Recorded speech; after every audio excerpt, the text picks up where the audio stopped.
النهاردة هنعمل مع بعض الطعمية المقرمشة، الأكلة اللي ملهاش بديل على السفرة المصرية.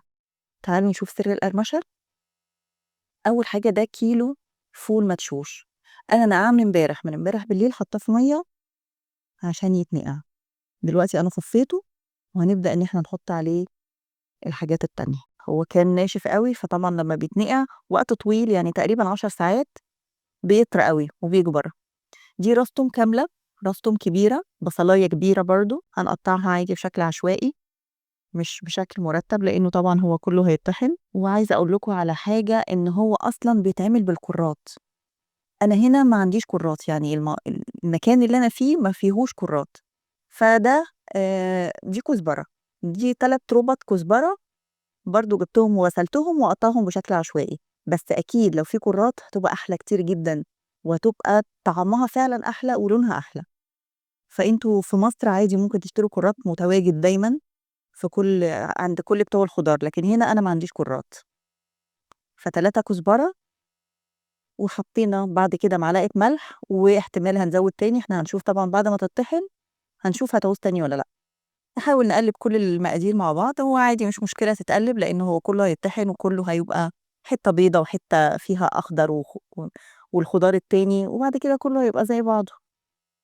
في المطحنة بقى نحط شوية ونبدأ إن احنا في الكبة ونبدأ إن احنا نفرمه. أنا الكبة بتاعتي صغيرة شوية، هي لو أكبر طبعًا أكيد هتسعف أكتر يعني، لإن هو بياخد وقت شوية، بس لو كبيرة مش هياخد وقت خالص، لإن هو أقل حاجة وشين يعني، ما بيبقاش وش واحد بيتعمل، بيتفرم كله وبنرجع بيبقى خشن جدًا، بنرجع نفرمه شوية وش تاني، فهنشوف دلوقتي مع بعض.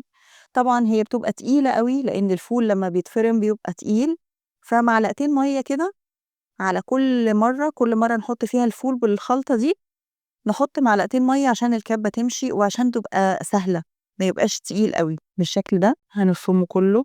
بُصّوا هي لسه خشنة، طبعًا الحاجات اللي بتبقى فوق بننزّلها ونفرمها تاني، لإن بيبقى لسه في فوق فول لسه ما اتكسّرش. خلاص كده هاوريه لكم بقى، دي أول واحدة اتعملت.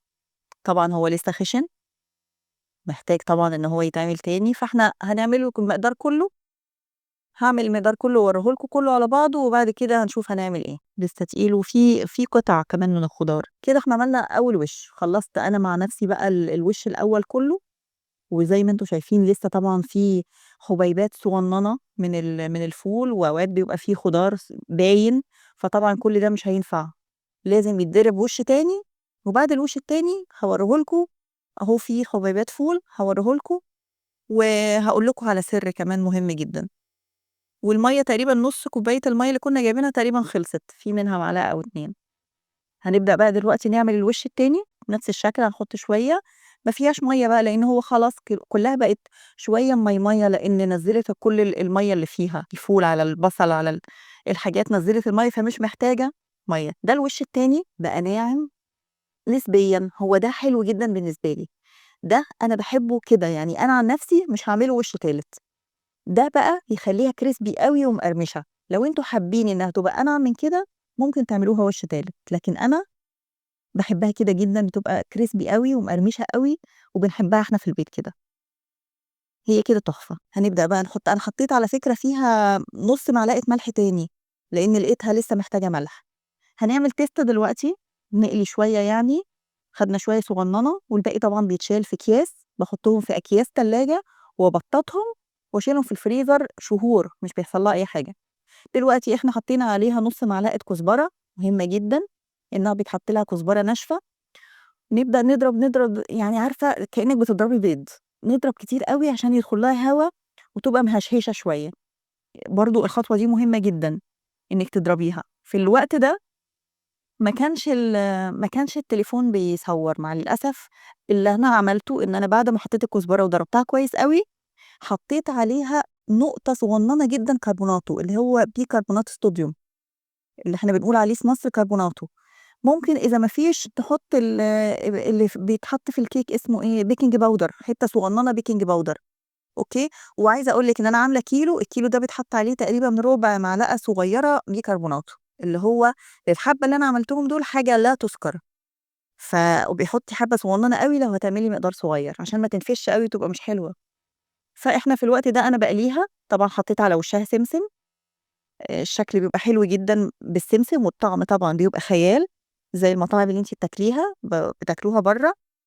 وعايزة أقول لكم معلومة إن الطعمية أصلها قديم جدًا، وبتعتبر من الأكلات الشعبية اللي فيها مكانة كبيرة في مصر، ليها مكانة كبيرة أوي في مصر، واتقال إن جذورها بترجع للعصور الفرعونية، ومن وقتها وهي على السفرة المصرية، عيش بلدي، طحينة، طعمية سخنة، منظر بيفتح النِفس من أيام أجدادنا ولحد دلوقتي. إحنا خلّصنا تقريبًا الطاسة اللي إحنا قليناها، لو أول مرّة تشوفي القناة يا ريت تدعميني بلايك واشتراك. إحنا خلّصنا أهو بُصّي عليها سمسم وقد إيه جميلة، ذوّقناها بقى وحطينا عليها جرنشناها كده من فوق جزر مبشور على بقدونس مقطّع صغنّن، بيدّيها شكل حلو وطبعًا قيمة غذائية، بالشكل ده شكلها حلو أوي بعد ما قليناها وحطينا عليها البقدونس والجزر المبشور، إيه رأيك في شكلها؟ تحفة، نضيفة طبعًا، الزيت نضيف. الطعمية معمولة في البيت أكيد نضيفة وإحنا عاملينها فعارفين قد إيه هي نضيفة، فيا ريت تجربوها على فكرة وهي أديكم شفتوا سهلة أوي، ما فيهاش أي حاجة صعبة وسريعة، بس لو كبة كبيرة. هنعملها بقى ساندوتش هنحط 3 طعميات أو على حسب ما أنتم عايزين، هنحط طحينة، بالطحينة بتبقى تهبل، وشوية من اللي إحنا حاطينه ده البقدونس على الجزر وطحينة، وحُط بقى خيار، طماطم، أي حاجة أنتم حابينها، نعمل ساندوتش كده إيه، جامد كده وحلو، ده خيار وطماطماية ونبدأ ناكل أحلى ساندوتش طعمية في الدنيا، حلو جدًا، جدًا، جدًا. هو العيش معلش ما كانش طازة، فعشان كده اتقطع، لكن هو أصلًا لو بالعيش طازة أوي هتبقى تحفة أوي. وبكده نكون خلّصنا وصفتنا النهارده، طعمية مصرية مقرمشة ولذيذة، جربوها وبألف هنا.